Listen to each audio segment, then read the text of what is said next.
Assalamualaikum warahmatullahi wabarakatuh. Alhamdulillahilladzi rasala rasulahu bil huda wa dinil haqq liyuzhirahu 'ala ad-dini kullih wa kafa billahi shahida. Asyhadu an la ilaha illallah la syarika lah wa asyhadu anna Muhammadan 'abduhu wa rasuluh la nabiyya ba'd. Faqala Allah ta'ala fil Qur'anil Karim. Bismillahirrahmanirrahim. Laqad kana fi qasasihim ibaratun li ulil albab. Kaum muslimin, saudara-saudaraku yang seiman, dalam kesempatan ini marilah sama-sama kita bersyukur kehadirat Allah Subhanahu wa taala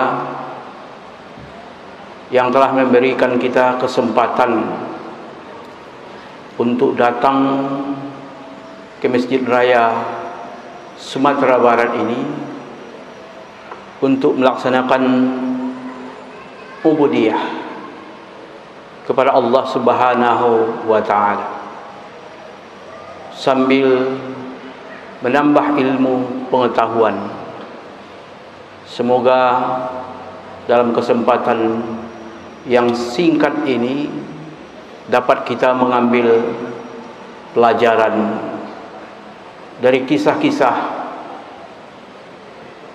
yang akan disampaikan. Kaum muslimin yang mulia, pada hari ini adalah kita memperingati tahun baru Islam, tahun 1444 Hijriah. Terkait dengan hal itu, maka kita perlu mempelajari kisah-kisah Rasulullah sallallahu alaihi wasallam dan para sahabat dalam proses hijrah mereka atau perpindahan mereka dari Mekah ke Madinah pada tahun 622 Masehi yang lalu. Peristiwa ini telah terjadi cukup lama, yaitu sekitar 1443 tahun yang lalu. Akan tetapi setiap tahun umat Islam sering memperingati peristiwa hijrah ini, karena dalam kisah hijrahnya Nabi Muhammad Rasulullah sallallahu alaihi wasallam dan sahabatnya dari Mekah ke Madinah memiliki pelajaran-pelajaran yang bisa dilihat dari berbagai perspektif. Tidak hanya di dalam perspektif agama, tetapi bisa juga dilihat dari perspektif lain, sosial, ekonomi, politik, dan lain-lain sebagainya. Namun dalam kesempatan ini kita tentu saja akan melihat peristiwa hijrah ini dari perspektif agama. Kaum muslimin yang saya hormati, belajar dari kisah hijrah Nabi Muhammad Rasulullah sallallahu alaihi wasallam dan sahabatnya dari Mekah ke Madinah memiliki beberapa pelajaran yang berguna bagi kita, yang dapat kita pelajari dan dapat kita praktekkan di dalam kehidupan kita sehari-hari. Yang pertama, kita mengetahui bahwa persoalan agama adalah persoalan yang sensitif. Apapun agama orang, bagaimanapun agama orang, dia meyakini bahwa agamanya itulah agama yang paling benar. Meskipun yang disembahnya itu adalah patung, batu, kayu, roh dan lain-lain sebagainya, tetapi dia yakin dengan sepenuh keyakinannya bahwa ajaran atau agama yang dianutnya itu adalah agama yang benar.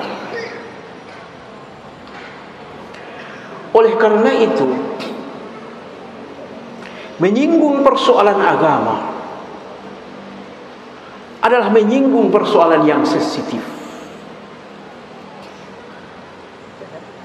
Orang akan mempertahankan agamanya baik secara persuasif ataupun secara ofensif, dengan cara membujuk, dengan cara mengintimidasi, ataupun dengan cara mengancam orang lain. Rasulullah sallallahu alaihi wasallam mengalami peristiwa itu ketika dia menyampaikan kebenaran kepada umat manusia, ketika dia menyampaikan ajaran Islam kepada kaum Quraisy. Maka kaum Quraisy bereaksi,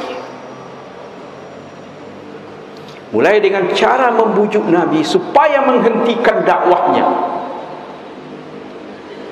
sampai mengancam Nabi dengan ancaman pembunuhan, sehingga Nabi Muhammad Rasulullah SAW terpaksa pindah dari kampung halamannya ke Yathrib atau Madinah. Yang kedua, meyakinkan sesuatu yang abstrak atau tauhid lebih sulit dari meyakinkan sesuatu yang empiris. Keyakinan terhadap Allah Subhanahu wa taala yang tidak bisa dilihat, meyakinkan bahwa ada surga dan neraka sebagai tempat terakhir manusia, lebih sulit dari meyakinkan sesuatu yang nyata kepada manusia. Oleh karena itu, meyakinkan akidah ini adalah pekerjaan yang sangat sulit, karena meyakinkan sesuatu yang tidak bisa dilihat oleh manusia, hanya bisa dirasakan. Yang kedua, yang ketiga, keyakinan terhadap sesuatu yang abstrak akan mudah goyah.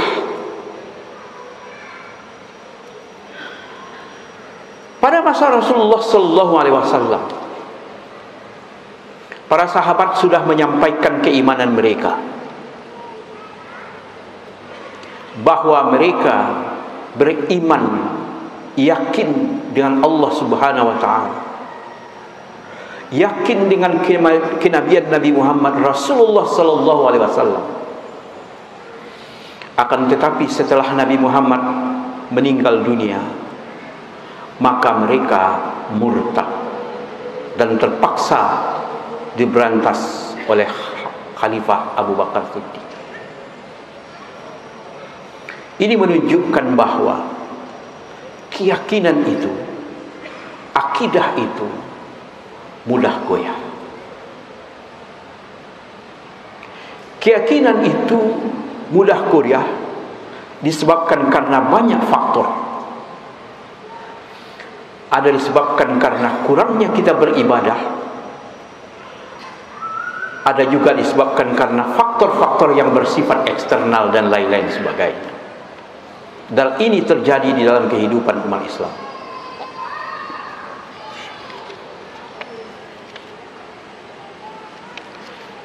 Keempat, menanamkan keyakinan atau akidah memerlukan waktu yang lebih lama dibandingkan dengan menyuruh orang untuk melaksanakan perintah agama tersebut. Nabi Muhammad Rasulullah sallallahu alaihi wasallam memerlukan waktu 13 tahun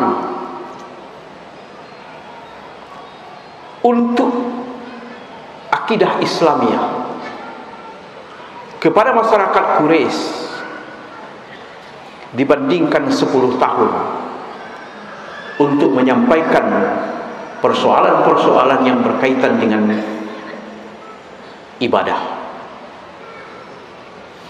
Ini menunjukkan bahwa betapa sulitnya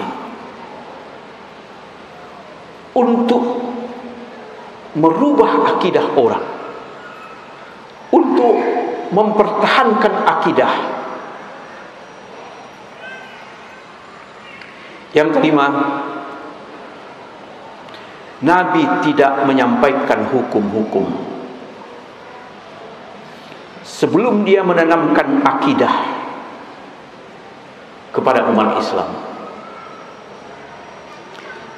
Ini menunjukkan bahwa orang akan mau melaksanakan perintah agama,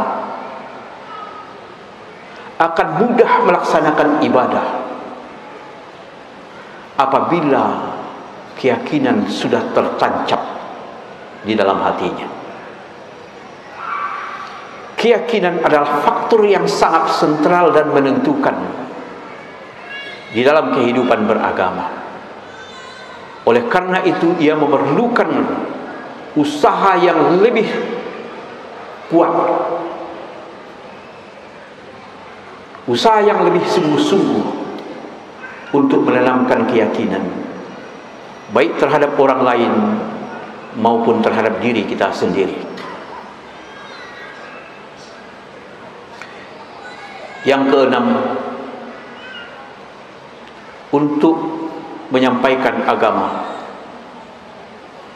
memerlukan metode ataupun strategi.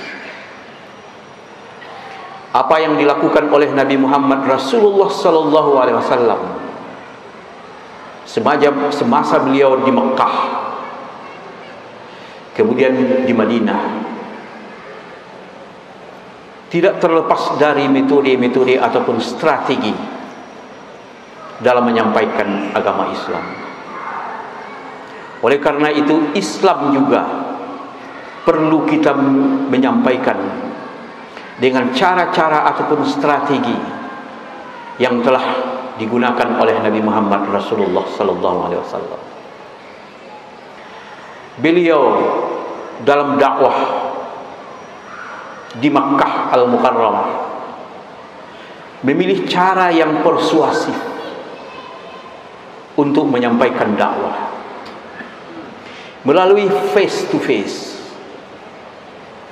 menyentuh hati terhadap objek yang lebih dekat, terhadap keluarganya, terhadap sahabat-sahabatnya, sebelum dia menyampaikan kepada orang lain.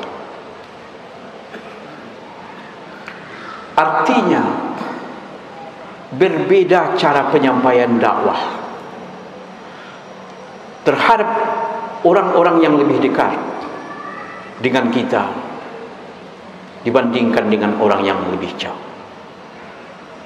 Semua strategi yang dilakukan oleh Nabi di dalam menyampaikan dakwah di Mekah ataupun di Madinah memiliki pelajaran ataupun manfaat yang dapat kita contoh di dalam kehidupan kita sehari-hari. Laqad kana lakum fi Rasulillahi uswatun hasanah.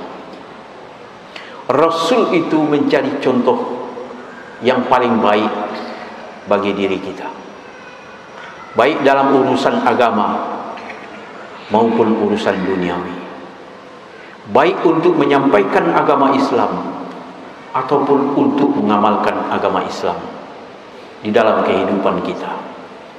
Demikian ceramah singkat kita pada hari ini. Semoga kita bisa mengambil manfaat atau mengambil pelajaran dari peristiwa hijrahnya Nabi dari Mekah ke Madinah yang memiliki nilai-nilai yang banyak manfaatnya di dalam kehidupan manusia. Billahi taufiq wal hidayah. Wassalamualaikum warahmatullahi wabarakatuh.